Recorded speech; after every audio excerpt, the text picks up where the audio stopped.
ఒక కాగితం అని చెప్పి ఇంకోటి చూపెట్టాడు. నేను అది చూస్తే దాంట్లో ఆంధ్ర యూనివర్సిటీ ఏమంది, కోర్టుకి ఇదేం చేశాడంటే ఈమెయిల్తో పాటు ఆంధ్ర యూనివర్సిటీకి కూడా నోటీస్ ఇచ్చాడు.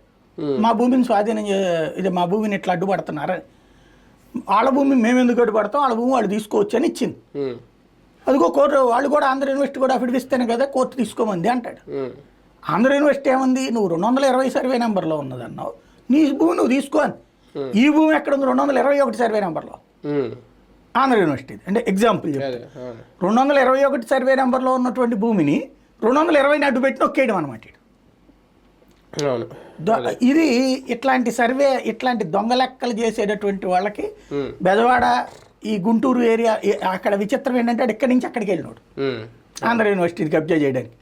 నేను అది అప్పుడు ఫోన్లు చేసి రిజిస్ట్రార్కి వాళ్ళందరికీ ఇన్ఫార్మ్ చేస్తే ఒక 30 గంట తర్వాత వచ్చారు. ఈ లోపేంటి వీళ్ళు, మీకు కావాలంటే మీరు తీసుకోండి, నేను చెప్పేశాను కదా నా వెర్షను, మీరు వేసుకుంటే వేసుకుంటే వీళ్ళు, నేను మాత్రం అది మేము చేసేసుకుంటామని పగలగొట్టేస్తాను. నువ్వు పగలగొడితే వాళ్ళకి చెప్పా ఆ పని చేసేటట్టుంటాడు. మీరు ఎవరన్నా అది పగలగొట్టి గోడ కనుక పగలగొడితే మీరందరూ జైల్లో కనీసం 10 ఏళ్ళు ఉంటారు.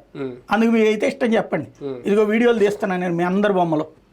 అది ఆంధ్ర యూనివర్సిటీ ల్యాండ్, ప్రభుత్వపు ల్యాండ్ గ్రాబింగ్ అంటే మీరు సస్తారు, ఆడిచ్చేది మీకు 100 రూపాయలు 500 కూలి, జాగ్రత్త అని చెప్పేటప్పటికి అప్పుడు వాళ్ళు ఆగిపోయారు. కానీ అగ్రికల్చర్ భూములు ఒక రకంగా